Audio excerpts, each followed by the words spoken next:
حضرت موسی علیه السلام الله جل جلاله ته سوال کو چې الها هر کس سره به په جنت کې یو ملګری وي یو دوست به وي زما دوست په جنت کې څوک وي زما ملګری به څوک وي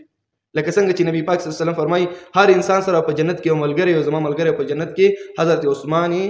ذی النورین حضرت عثمان غنی رضی الله تعالی عنہ زما ملګری نو موسی علیه السلام الله تعالی ته سوال وکړ الها زما ملګری په جنت کې څوک وي نو الله تعالی ورته وفرمایل چې اے کلیمه تلاړ شه پلاني خار ته په خار کې یو قصاب دی قصاب دغه قصاب به ستا ملګری په جنت کې دا به ستا دوست وي په جنت کې ستا سره به همسایتوب کوي موسی علیه السلام دغه قصاب په لټه کې شو پوښتنه اخر هغه قصاب پیدا کړو کله چې هغه ځای ته ورسېد ګوري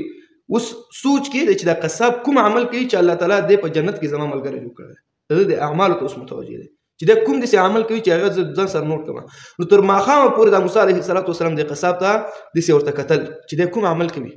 چې د هغې په وجه الله تعالی د دومره الله ته ګران شوی دی چې د سره د دومره فضیلت ورکړی چې زما ملګرتیا ورته په جنت کې نصیب کړې ده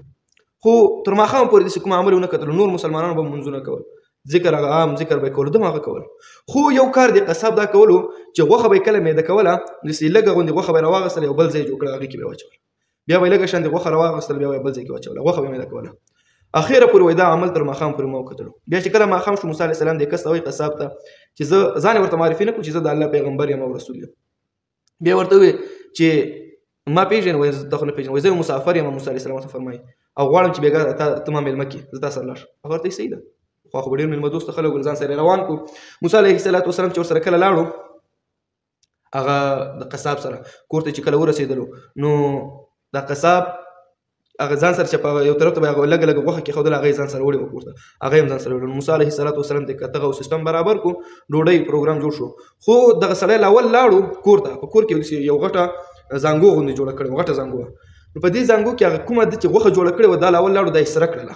او میده یې کړله لکه موږ تاسو ورته قیمه وایي دا یې میده کړله بیا په ډوډۍ کې لږه لږه راغستله او په دې زانګو چې جوړه کړې وه په دې کې لږه ورکوله موسی علیه السلام حیران دی چې دا اوس څه کوي چې په دې زانګو کې د څه شی ساتلي دي او دا غوښه لږه ورکوي او هغه یې خوري نو حیران دی کله چې دغه کس واپس راغی موسی علیه السلام سره کېناست ده ترې پوښتنه وکړله چې ته څوک یې دا قصاب ته وایي چې ته څنګه دا عمل دې وکړه په دې هغه زانګو کې څه شی ساتلي دي هغه ورته دا زما مور او پلار دی زه یې خدمت کوم او دا دومره ضعیفان کمزوري شوي دي چې ګرځېدلی نه شي نو ما ورته دا یو غټه غوندې زانګو جوړ کړې دواړه پکې پرته دي او خبرې هم ډېر نه شي کولی صرف ژوندي دي او دا غوښه ټوله ورځ قصابي وکړم دا سره غوښه پکې ټوله ورځ ځان ته ټولوم د مور او پلار لپاره هغه مې یو طرف ته ایښي چې کله ماښام شي دا ټوله ورته معده کړم قیمه یې کړم او بیا دا غوښه ورته په دې خوله کې لږه ورکوم او بس دا زما روزمره کار دا زما مور او پلار دی نو موسی علیه السلام د کس ته وایي ته ما پېژنې وایي زه خو تا نه پېژنم و بیا د قصاب ورته وایي چې د ما دا مور چې ده که نه چې بیا اخره کې لاس پورته کړي ورته وایي چې زه بچیه الله تعالی دې په جنت کې د موسی علیه السلام ملګرتیا نصیب کړي وایي دا راته مور دعا کوي او وایي موسی علیه السلام ورته فرمایي په زړه کې د غټ ارمان څه شی دی وایي غټ ارمان مې دا دی چې په ژوند کې مې موسی علیه السلام کتلی وی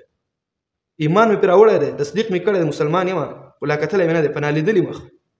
چې ارمان مې دا چې کله مې هغه کتلی او په جنت کې مې د هغه سره ملګرتیا شوې ده نو موسی علیه السلام ورته فرمایي مبارک دې شه زه حضرت موسی علیه السلام یم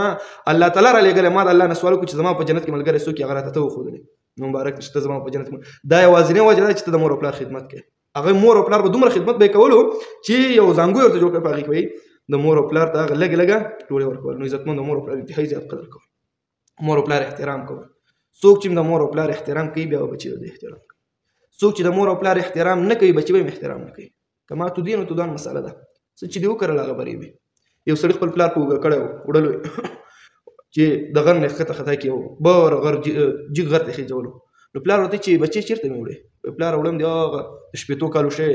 او متل هم دی څوک چې د شپېتو شي د ویشتو شي وړم دی او د غره نه دې لاندې خطا کوم هغه د بچې مه مې خطا کوي ولې پلاره وایي تا ته پته نشته که نه دا پلار یې اول وخندل بیا وجړل وایي پلاره ولې دې وخندل او بیا دې وجړل دا ولې وایي ومې خندل ځکه چې ما ته مې هغه تیر حالت را په یاد شو چې ما کوم کار کړی او ومې ژړل ځکه چې ستا په حالت باندې خفه شوم وایي دا څنګه وایي ما ته مې تیر حالت داسې راشو چې کله زه ستا په عمر کې وم نو زما پلار چې هغه د شپېتو کال هغه ما دې ځینې خطا کړو نو هغه حالت راشو ومې ژړل ځکه ستا په حالت مې وژړل چې ته به هم د شپېتو کالو کېږې او تا به خپل بچي داسې لاندې خطا کوي چې دې وکړه هغه به درسره کېږي مور پلار احترام کوئ قدر کوئ د مور پلار خبره پوه شوې